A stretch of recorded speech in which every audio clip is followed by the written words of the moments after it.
All right, exciting times. It is finally time for me to start work on, well, I've already started work, on the Mk15 Lynx Iron Man helmet. This is my own special design.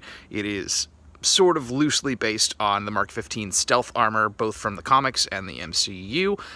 It is a design by Budwin, who I've done some work of his designs before. He's a very, very talented designer, and I'm excited to add my own personal touch to this helmet. This one is stealth. And what we're going to talk about today is very exciting. We're using Musso Black. It is a paint product from Japan that is very difficult to get here stateside, and it is the blackest black in the world that absorbs, I believe, over 97% of all visible light that hits it. Super cool. I've actually done a lot of the work that you will have seen in my other Iron Man videos already. I've done most of the sanding and smoothing, but I thought this is the point. I just applied the first layer of Musso Black only to the faceplate. And this whole helmet is black. It's just the faceplate that is Musso so far, and I thought this would be a good time to show you what it looks like, because the detail work on this helmet is off the hook. It's really gorgeous piece of design work. And it's all going to go away soon, because once I apply the Musso Black to the rest of the helm, you really won't be able to see any of those details, at least not on camera. So here we go, let's take a look.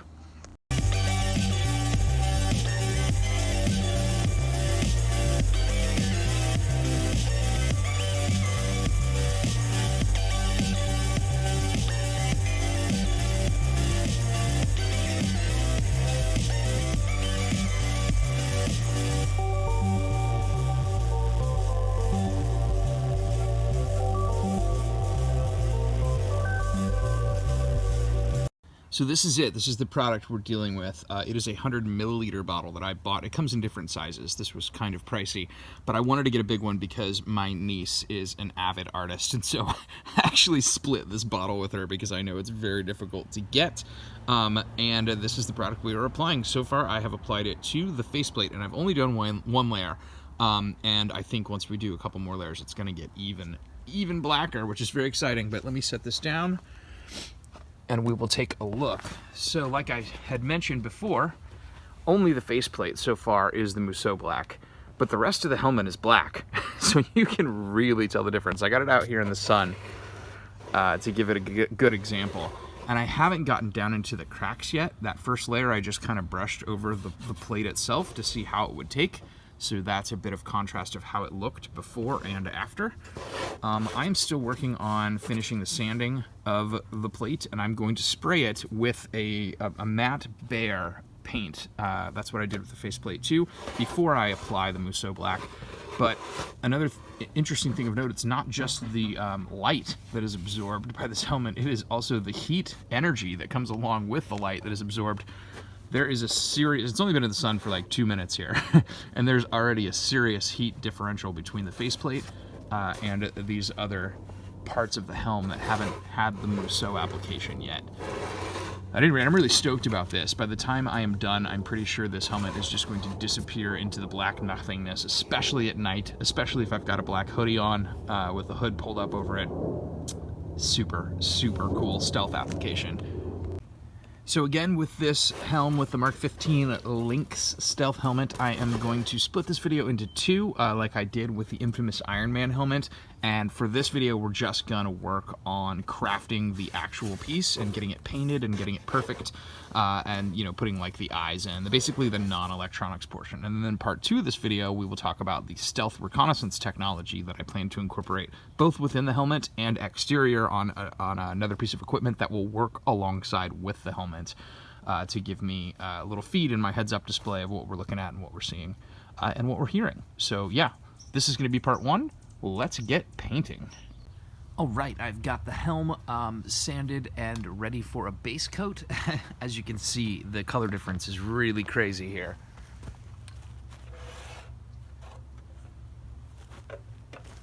Versus the faceplate that already has the first layer of the Musso Black. Both of these objects are black. That's crazy. Anyway, I'm gonna do the helm next with base coat of this bare matte flat black paint, which is a really good primer. It's Paint Plus primer, so I'm gonna use this as my base layer, and then we will move on to the Musso from there.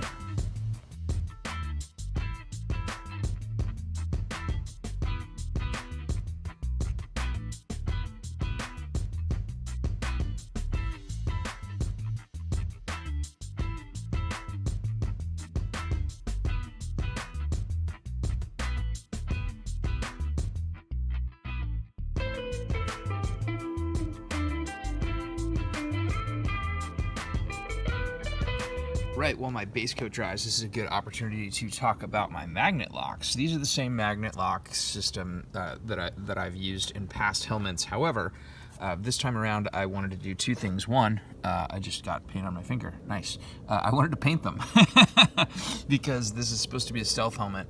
If the faceplate is off, I don't want shiny magnets popping out and reflecting light. So I'm gonna paint that spot that I just touched again.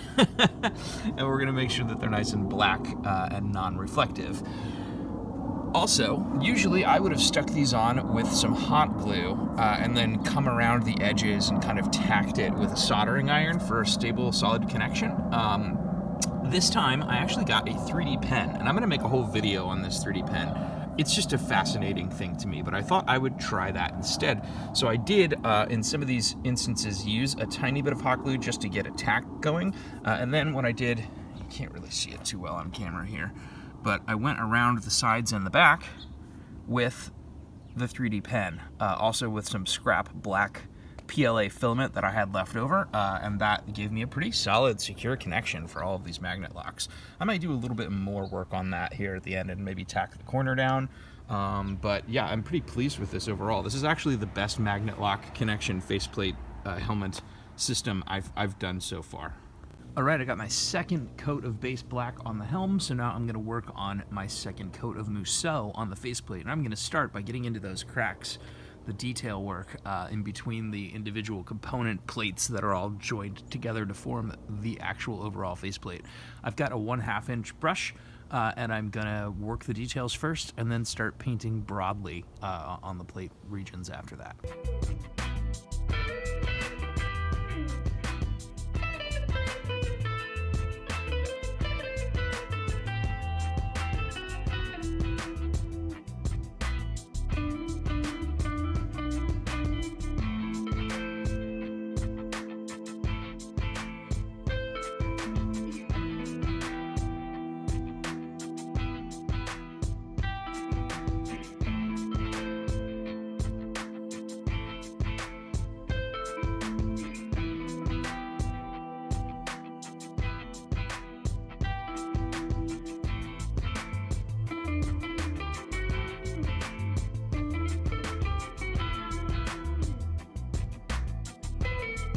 It's really crazy how quickly this dries, especially in the sun, but I kind of want to work it in the sun because it gets very difficult very quickly to see what hasn't had an even coating of paint. So the sun is both good and bad for applications of this. It also heats up. The whole faceplate is heating up in the sun very quickly, so I'm going to have to take a break and come back to this when it has cooled down. All right, slight shifting in tactics here. I am going to paint in the shade because I don't want the heat to deform the faceplate away from the helm or vice versa. So the helm base coat is now dry and I'm ready to put Museau on that.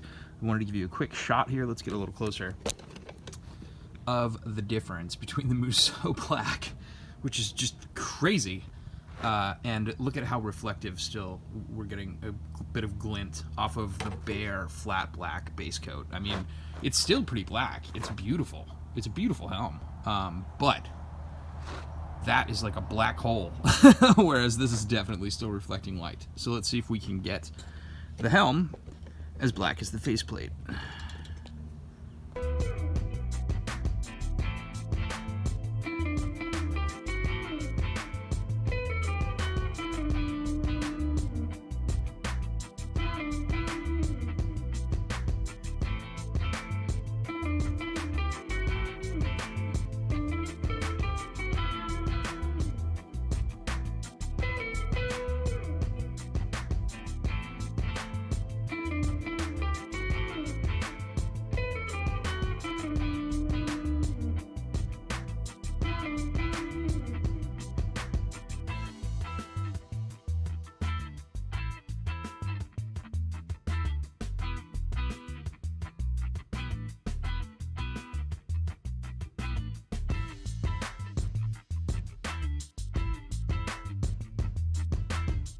Well, that is absolutely crazy, right?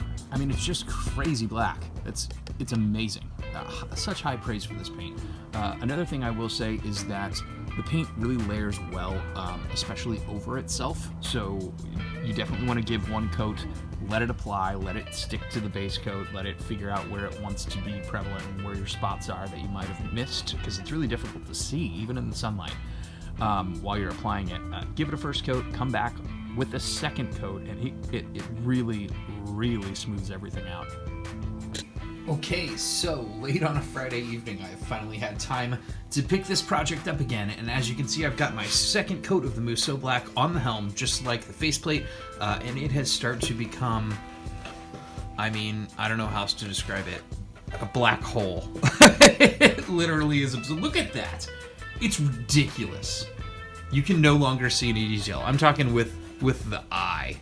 At least in this lighting. I'm about to pop some light on the situation from directly above, so you can see it like that. But I'm telling you, man, look at these things. They're so black. All that detail work. There we go. You can finally see a bit on the helm once you get the light shining on all those intricacies. But when you don't have it shining on those intricacies, it legitimately disappears into nothing. It's just completely black, surfaceless feature. It's insane. It's absolutely insane. Let's get a good shine angle on it for you. See what it looks like in the light. And then just rotate it away from the light and watch all that detail just disappear into nothing. It's insane. My mind is blown by this paint. I'm super pleased so far. You probably can't tell even with the light shining on it, but there are a couple of places here and there where my second coat of paint did not completely get all the little places that didn't get completely coated in the first coat. So I'm going to go back and hit it with a detail brush up one more time when I get back into some daylight tomorrow. And I don't know, my faceplate's pretty good, to be honest. It's pretty solidly Musso Black. I'm going to go ahead and pop it on once, which I'm hesitant to do because I'm going to be working on this faceplate next, and those magnets are really strong.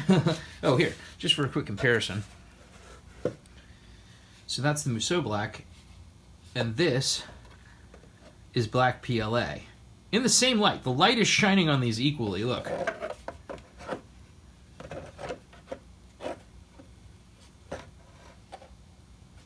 In fact, let's go down a little more. There we go.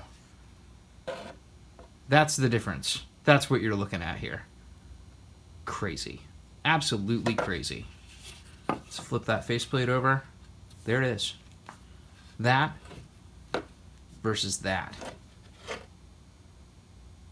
Musso Black, ladies and gentlemen. All right, let's pop the faceplate on. This is a demonstration video after all. There we go. Oh, man. That is so cool. Move the light around a little bit. Oh my God. It's so black.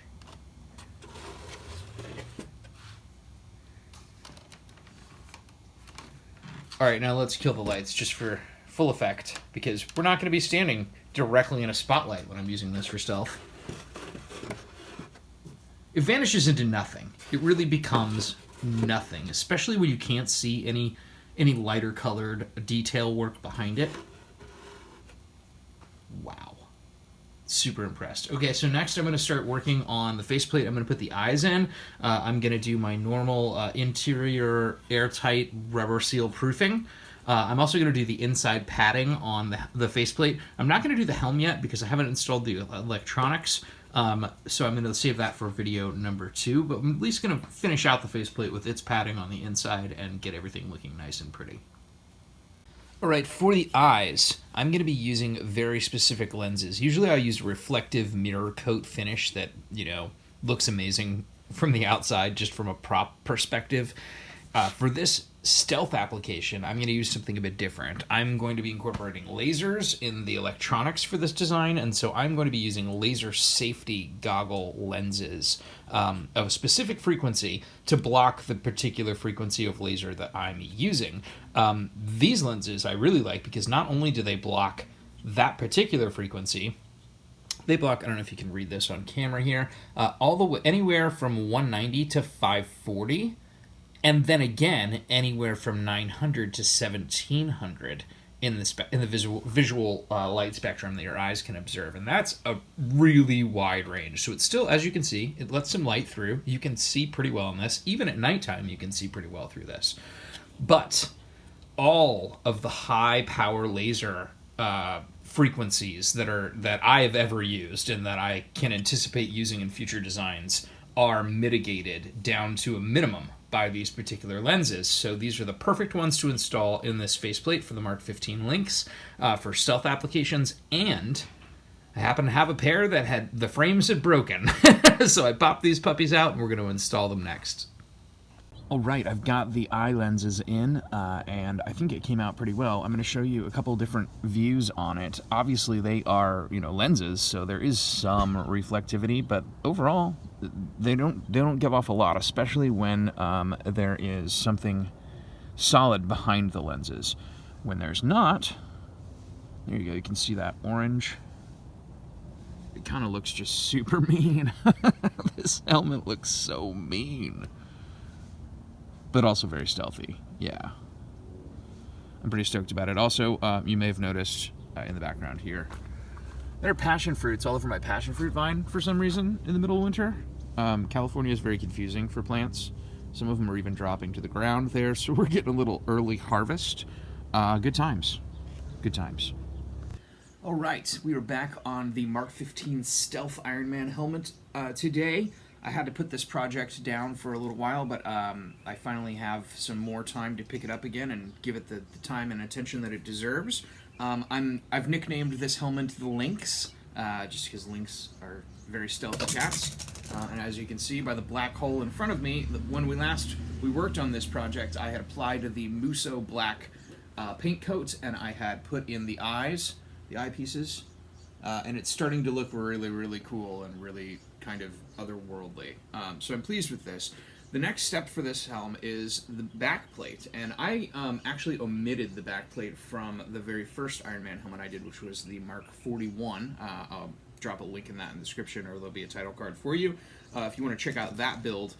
Then in my second build, which was the Mk25 Striker helmet, I decided I was going to incorporate my electronics in the backplate, and I kind of liked that. So for this helm, I do want to do the backplate. It is an additional third piece. I have printed it, I have sanded it, I have prepped it, I have primed it with the bare flat black paint, and it is ready for the Musso black next, but I wanted to kind of show it to you so you can see a little bit of the detail before it disappears into black hole land.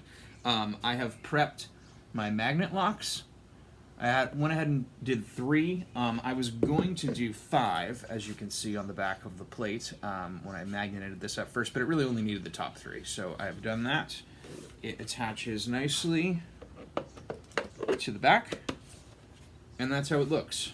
Really smooth, really clean, and it makes it a lot easier to get this helmet because it's really a close fit for my head onto my head without this back plate on, and then to just be able to snap the back plate on at the end, which might make it a challenge if I do end up putting my electronics back there, but that's for the next video. For now, we're just working on aesthetics and building out the rest of the helm. So I've got this back plate piece, back piece to paint, and then I've started to work on the padding on the inside. I'm almost finished there. I've got one section up here at the top to do, and then padding on the new back plate as well, and then that will be good to go. Here's a nice peek inside the helm so you can see what the eyes look like from the back.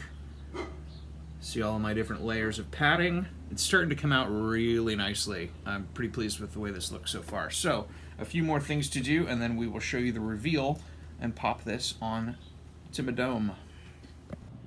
Okay, one more thing I wanted to show you. Actually, first, another reason this is called the Lynx. Look at that faceplate. Tell me that's not a Lynx. Yeah, the Mk15 Lynx. I freaking love it. Okay, anyway, I wanted to show you my my foam rubber lining here that I use. This is that insulating weather stripping that I pick up at Home Depot, but you can get it at just pretty much any hardware store. I already did the work, so this is more of a show and tell process, but if you want to see how I apply this, check out the Mark 25 build. I do it there. I also do it in the Mark 33 Silver Centurion build, so you can check out those helms if you want to see how I actually applied this. But it comes out really nicely, and it gives you a pretty good weatherproof, airproof seal.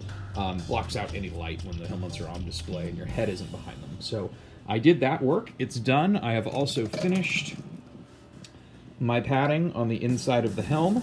It came out pretty good. I'm pretty stoked with it. I left a couple areas open because I'm not entirely sure until I get my electronics wiring harness figured out what I'm going to run through there and where it's going to run, so I left myself some options. I've got my padding done on the back of the faceplate as well. Came out great. So yeah, let's pop this on and we will end the build part of the Mark 15 Lynx helmet here, and then in part 2 of this series we will work on the wiring for the electronics for the stealth tech. Alright, so it's time for the big reveal here at the close of part 1, where we have completely finished the build for the Mark 15 Lynx. Stealth tech, it's so cool. As you can see, there's a little bit of shiny factor right now on the helm itself because I've been handling a lot, and the oils from your hands do tend to pick up and kind of stick to the paint. This will look fantastically blacker with one final top coat of the Musso black, but I'm not going to do that until after I've touched it as much as I'm going to touch it and done all the electronics in part 2 of this build. So for right now, this is as black as it's going to get. I've got one light on in my shop. I'm going to pop this on and let's see how it looks in different lighting angles. So again, for this build, or for this helmet, what you want to do is pop the back plate off. It's a very tight fit, so I actually have to just open it up a little bit as I'm putting it on to get my ears in. Once it's on, quick snap of the magnets, reseats the back plate. That's how that looks. It's pretty cool. Yeah, I'm really pleased with how this helmet came out. It's a nice tight fit, so I can pop my foot up over it if I want. Doesn't look like a bobblehead. And as you can see, my hoodie is actually also black, but it's a very different black than the way that the helm looks in the same exact lighting. So let's move this light around a little so you can see how the helm looks in different angles. So this is the helm in full light, directly, right on my face. I'll just put it sideways here so that I can move in and out of it. And it just disappears into nothing. Now I'm going to turn the light completely down.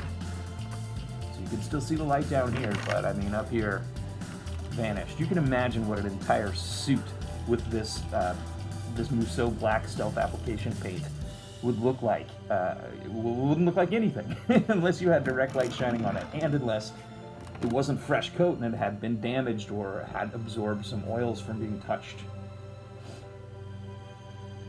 This is a scary helm. I'm pretty stoked about it.